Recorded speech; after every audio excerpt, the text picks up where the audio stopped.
राम एक छोटे शहर का लड़े का बड़े सपने लिए मुंबई आया।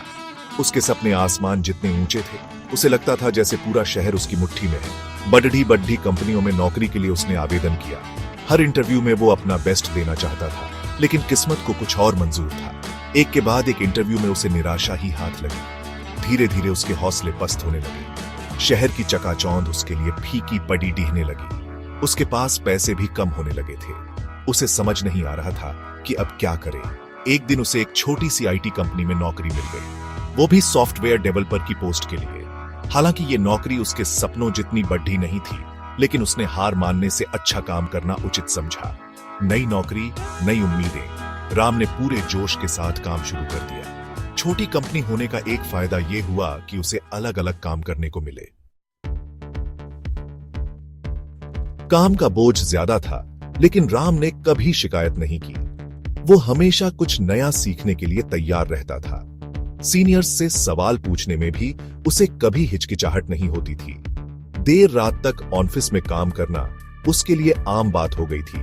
उसकी लगन और मेहनत पर सबका ध्यान गया। धीरे धीरे उसे कंपनी के अहम प्रोजेक्ट्स पर काम मिलना शुरू हो गया। नई तकनीकें सीखने में उसे मजा आ रहा था। एक दिन राम ने अपने एक आइडिया के बारे में कंपनी के मालिक को बताया। ये आइडिया कंपनी के काम करने के तरीके को पूरी तरह से बदल सकता था। मालिक को उसका आइडिया बहुत पसंद आया। राम को अपनी टीम के साथ मिलकर इस प्रोजेक्ट पर काम करने का मौका मिला। उसने दिन रात एक कर दिया ताकि प्रोजेक्ट को कामयाब बना सके। उसकी मेहनत रंग लाई। प्रोजेक्ट को बड़ी सफलता मिली। इस प्रोजेक्ट की वजह से कंपनी को बहुत फायदा हुआ। कंपनी का नाम हुआ और साथ ही मुनाफा भी बढ़ा। राम को इस सफलता का श्रेय दिया गया। उसे प्रमोशन मिला और सैलरी भी बढ़ गई। राम की कहानी शहर में आग की तरह फैल गई। बड़ी बड़ी कंपनियों से उसे ऑफर आने लगे, लेकिन राम को अपनी पहली कंपनी से प्यार हो गया था। उसने उसी कंपनी में काम करने का फैसला किया।